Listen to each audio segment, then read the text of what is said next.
اللہ اللہ اللہ اللہ۔ غیبت کے حوالے سے گفتگو ہے۔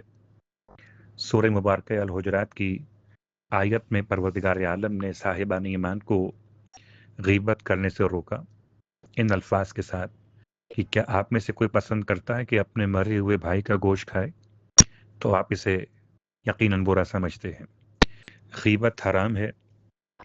مسلمان کی غیبت، مومن کی غیبت، روایت کے لحاظ سے اللہ کے رسول نے غیبت کو زنا سے بدتر قرار دیا کہ زنا کرنے والا اگر خدا کی بارگاہ میں توبہ کر لے تو خدا توبہ قبول فرمائے تو یہ معاف کر دیا جاتا ہے، اور غیبت کرنے والا جب تک صاحب غیبت کو راضی نہ کرے تب تک اس کا یہ گناہ معاف نہیں ہوتا۔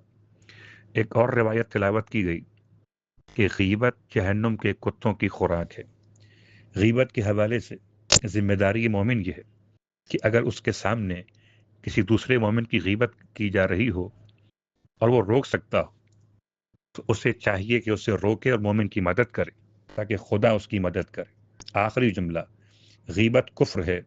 غیبت کا سننا شوق سے اور غیبت پر راضی ہو جانا یہ شرک ہے۔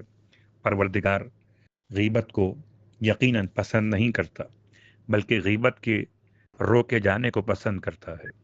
تو تمام مومنین کو چاہیے کہ دوسرے مومنین کی غیر موجودگی میں ان کی برائیوں کو بیان کرنے سے باز رہیں اور دوسروں کو باز رکھ سکیں تاکہ نہ غیبت سنیں، نہ غیبت کریں اور نہ غیبت پر راضی ہوں۔